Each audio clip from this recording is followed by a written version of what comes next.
heart of northeastern Nigeria, where resilience meets innovation, Borno State is on the brink of a medical revolution. The construction of the College of Medical Sciences, which will function as the state-owned teaching hospital, stands as a testament to Governor Babagana Umar Zulum's commitment to fulfilling his campaign promises to the good people of Borno State.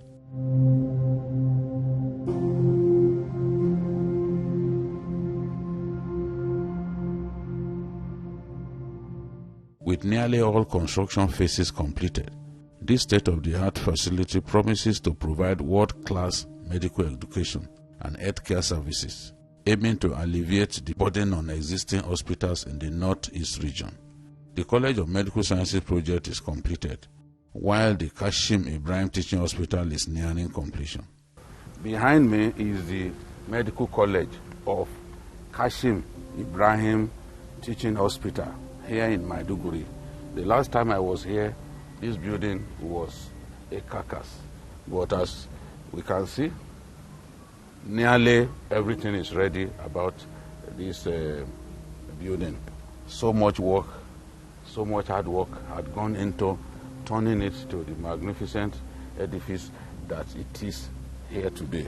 And I have with me the Commissioner for Health in Borno State, Professor Baba, and as well the Chief Medical Director of the Teaching Hospital, Professor Kida. I think that name rings a bell in Nigeria currently. So they are going to take me into the inner recesses of the medical college so that I can see what's on ground. So, Prof. Yes, thank you very much. Have they opened up the lecture theater and the conference offices? Professor Baba Malam Ghana is the State Commissioner for Health and Human Services. He says the College of Medical Sciences and the Teaching Hospital will not only enhance the quality of healthcare delivery, but also create a pool of qualified medical professionals who understand the unique healthcare challenges of the state. He is optimistic that this massive healthcare project will change the face of healthcare development in the state. Integrated Medical College is a situation where in the first 1 or 2 years of medical training, which in those days we call it even pre-clinicals, students are introduced into clinical aspect. For example, in this laboratory, they can create hydrochloric acid. Hydrochloric acid is there in the stomach and plays a very vital role in the digestion of food and also in causation of diseases like ulcer and what have you. So they can understand at the beginning this is the acid that helps us, but the other end is to cause disease. So they can understand this. And also, the students can be made to be aware of normal physiological body functions, like heart rate, like, when you work or when you run, what happens to your heart rate, etc., etc. And then in a disease condition, the heart rate can be, high, which we refer to as tachycardia, for example, high heart rate. So all this, they can see it happening so that it's getting imprinted in their minds and memories, so that when they start the full clinical work, they've already seen it, they've already experienced it. So therefore, the understanding of normal and diseased human beings will be a lot easier for them. Professor Ibrahim Kida is the Chief Medical Director of the Kashim Ibrahim Teaching Hospital, Maiduguri. He is a specialist in infectious diseases with 25 years experience. Okay. So, we are in the e-library of the Kashim Ibrahim Teaching Hospital here in Maiduguri. And I still have with me the Commissioner for Health as well as the Chief Medical Director of the university. I'll be asking them about the things that they put on ground here. Prof, you are talking about the digital university. Can you throw more light on it and how it will benefit the medical students here?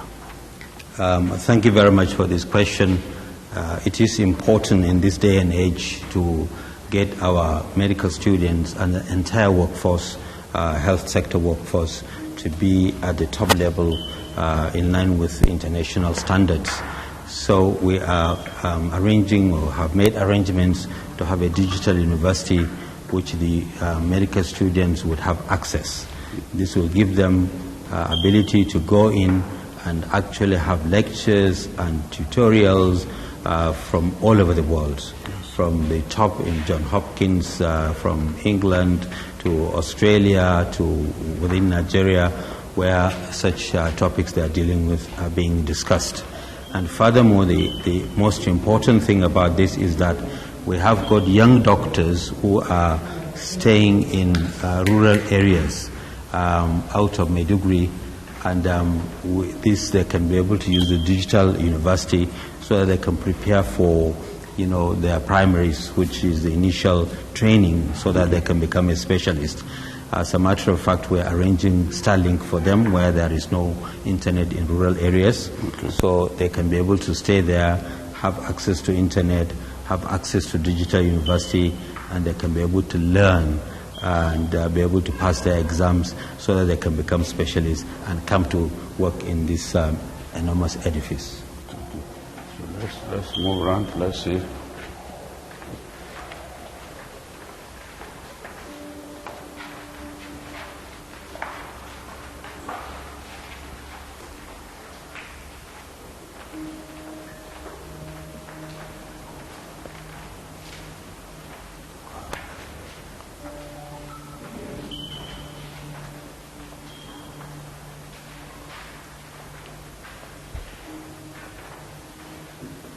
So CMD, what's the capacity of your e-library?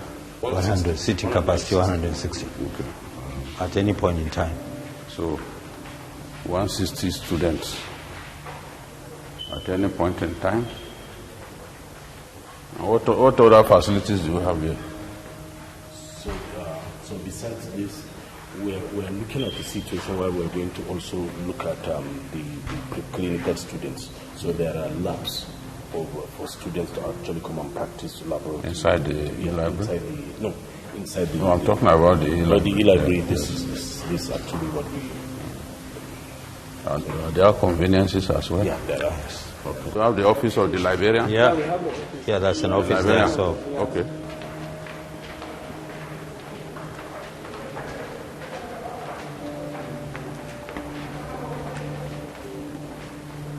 So we're running an integrated medical college whereby the medical students, when I was training, you have to pass part 1 and part 2 before you go to clinical science. So this is the conference room? Yes, conference hall. Conference hall. Is this the only one you have? No, in fact, this is like one of the major, but there are small ones. Okay. Yes. We're going to see some. Okay. So this is a major conference hall of the institution. Let's just move a little bit.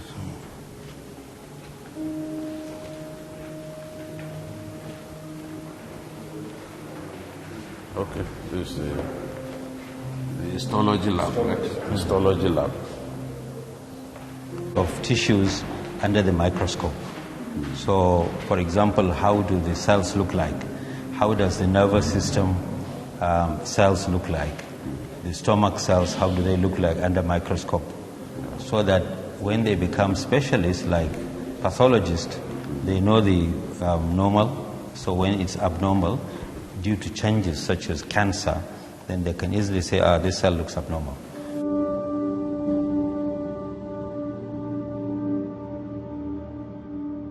This is where they be taught. Yeah, when they are taught, there are different types of anatomy. There's gross anatomy, where you can see the physical, and then there's embryology, which is the study of embryo, how it transforms into fetus, and then eventually comes out as a newborn baby. So there are a lot of changes that can happen. Sometimes disease can happen whilst the fetus is still developing, which we refer to as congenital, or born with when a child is born, baby is born. So all this must be studied at the university level so that you know what is normal, what is abnormal, both in utero and also outside. It's amazing nowadays you can actually do an operation on a fetus whilst while a baby is being carried by the mother, and do operations on the kidney, for example, and then put it back again, and when they come out, then that disease is gone. This is top notch in terms of surgical procedures. So they will come to know all this.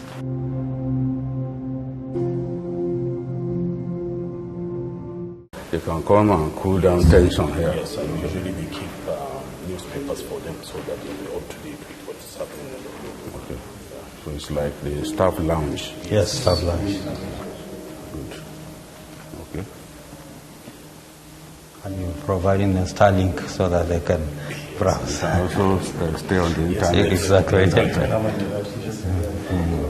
Yeah.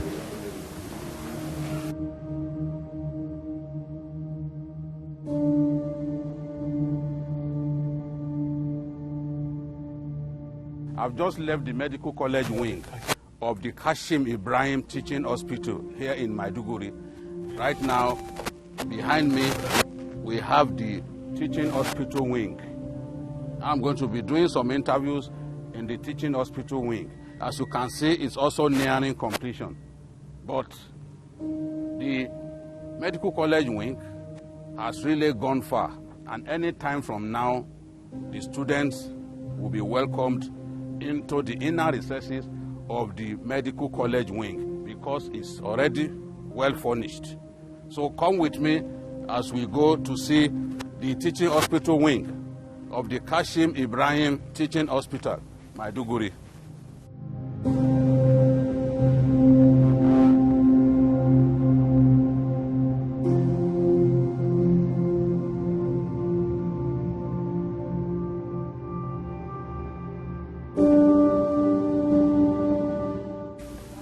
When this place is eventually up and running, can you estimate the number of students that you expect to graduate every academic year? Yeah, so I believe the only university that is actually producing medical students now, as at now, is the University of Maiduguri Teaching Hospital. University of Maiduguri, and it's overstretched. Yes. So we are hoping with the coming of this university, we are going to actually ease the stress in the University of Maiduguri, and we'll be producing medical students. And I can tell you, we're likely going to be producing anything above 300 and above. And this is going to go a long way. If you look at our counterparts in the south, I believe in the south is producing almost like 1,000 or over 1,000 in a year. That's a very big number compared to our number up in the northeast. So by the time we come up with this University of Teaching Kashim Ibrahim State Teaching Hospital, we are going to be producing a large number of medical students that will actually compensate for. You just mentioned that we have over 300 primary health facilities. Yes. That will actually need medical officers. Yes. And we are not just going to be producing medical doctors. We will also be producing nurses and other health related laboratory technologists and other physiotherapists. Okay. Yes. What is your own specialty? So I'm actually an infectious disease specialist, and we're looking at this is actually an infectious ward now. We're looking at novel diseases. So this is going to be a center for infectious disease in the future too, because we are going to have a molecular lab, a lab where we'll be testing all those viruses like COVID, like Lassa. If you remember, Lassa is actually from Borno State. Yes. And as it is it originated from Borno State. Yes, originated. And as it is now, we need to see some few sporadic cases. So we need to be prepared. So we are going to have a molecular lab here with an infectious disease isolation center that will be looking out for those diseases. How much joy does it give you that we are you so are excited. Chief Medical Director of a brand new teaching hospital with giant structures in place?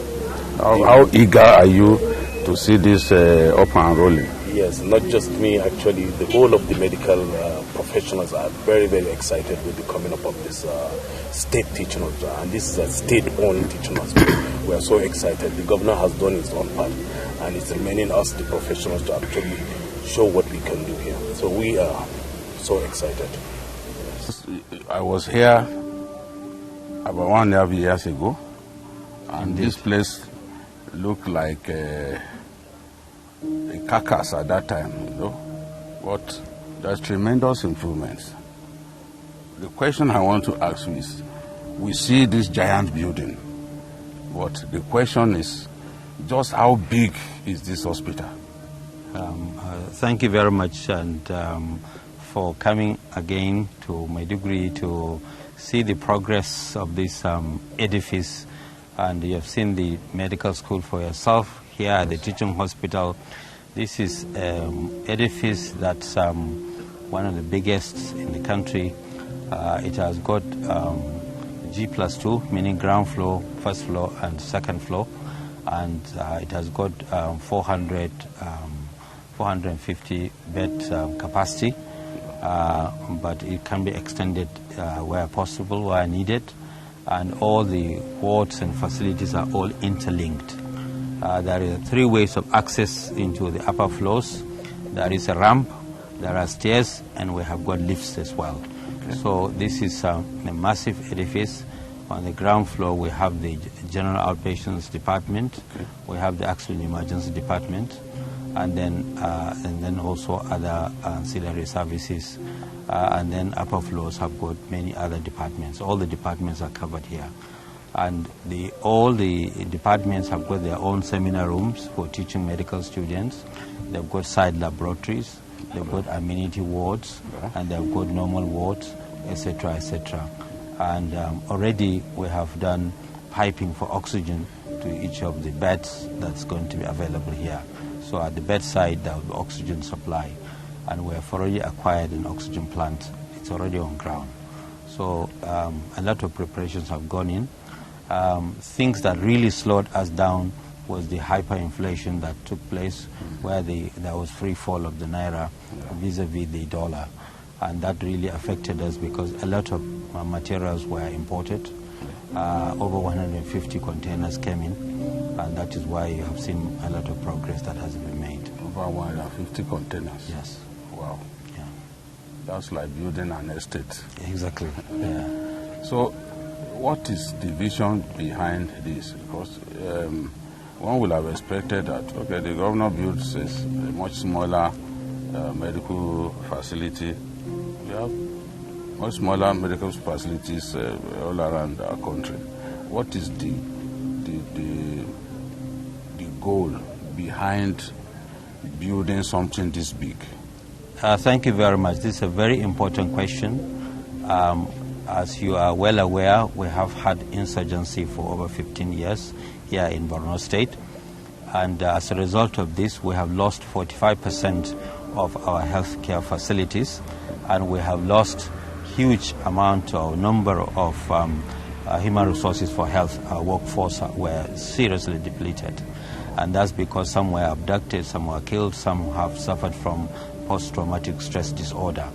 So, and therefore we are struggling to maintain what we have currently in Borno State in terms of healthcare personnel. So we need to train the future doctors here so that they can adequately man all the healthcare facilities, not only within Borno State but even beyond.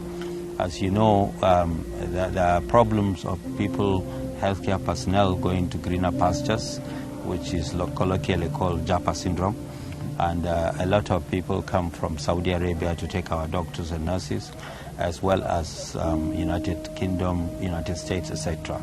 So we have to keep on top of the game so that we are producing enough. Even if some go away, we have enough to actually to man the various hospitals. We've got over 46 general hospitals in Borno State, and we have over 300 primary healthcare facilities within Borno State. All this is, need human resources, both in terms of nursing and midwifery, as well as doctors, pharmacists, etc. So looking at this facility behind us, this tertiary medical facility behind us, can you give us a timeline or maybe a time ceiling by which time you are certain that this will be delivered?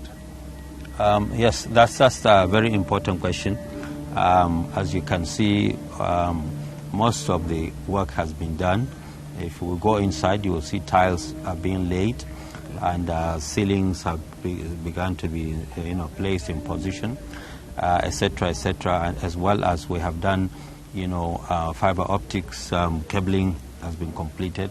Oxygen pipes have been done in preparation. So to give a precise date is not possible.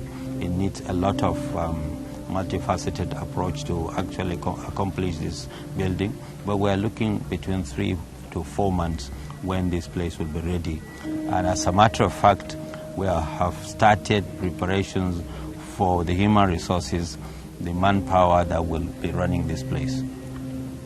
At this Kashim Ibrahim Teaching Hospital, imported doors were all set to be installed. This game-changing project is set to revolutionize healthcare delivery, not just in the state, but in the entire Northeast region. As you can see, we're on the ground floor of the teaching hospital, and you can see all these materials. These are some of the doors and windows that have been imported for the purpose of finishing this edifice. At the teaching hospital, there is an oxygen plant intentionally constructed to forestall the kind of oxygen scarcity witnessed during the COVID-19 health emergency. Professor Kida sheds more light on what necessitated the construction of the oxygen plant. This is your oxygen plant. Yes. Tell us more about this oxygen plant and why it is crucial. Okay. With the coming of the pandemic, the last pandemic, COVID, we now saw the significance of an oxygen plant in an institution like this. Because I remember during COVID, there was a lot of problem with oxygen delivery, because one of the key management of diseases like COVID is actually the production of oxygen. And it was a very huge challenge for hospitals. So this brings us to the idea that we must have an oxygen plant because of all those new diseases. And right now, as I'm talking to you, we're creating an oxygen plant with pipes that will go right into the wards and will be delivering oxygen to patients directly. And then we already have bought the cylinders, huge cylinders, over I think about 15 of them, huge cylinders from abroad. And it's presently in the warehouse. Immediately we finish the building, we are going to relocate them and place them and start working with them. So this is the significance of the oxygen. It's very crucial when it comes to managing patients, especially severe critically ill patients. Dr. Anna Peter is the president, Medical Women Association of Nigeria, Borno State Chapter. She speaks on how beneficial the teaching hospital will be to the residents of Borno State. When I came here, I was really excited. I've heard about it, but seeing it live brings a lot of meaning to this place. It is really massive, and I want to use this opportunity to say a big thank you to the governor. He has done well. We've heard that this building is happening, and despite all the things that the state has gone through, we are lucky to have a very insightful governor that loves his people and has a foresight. If not, this structure wouldn't have come to be. So we're coming here today, I'm really excited and surprised because he has done a lot for the building. This is the teaching hospital. It's massive, and I think it's one of the biggest, if not in the Northeast and I think Nigeria. I think the last time I saw a gigantic building like this was in a movie in Ghana. Their teaching hospital was so fantastic. I said I wish we could have something like that in Nigeria. But coming to see this in this place, I think the state government is actually doing well in Maiduguri, Borno State. And how ecstatic are you to see this finally put to bed? I would say I'm seriously proud of him for having that mind, and the zeal to actually, and the vision to change things in Borno State. Is really a state-of-an-art building we have here. Without a shadow of a doubt, the Borno State University's teaching hospital, named Kashim Ibrahim Teaching Hospital, which is nearing completion, aims at providing top-tier medical services to the local communities, addressing urgent healthcare needs, and improving the overall well-being of Borno State people.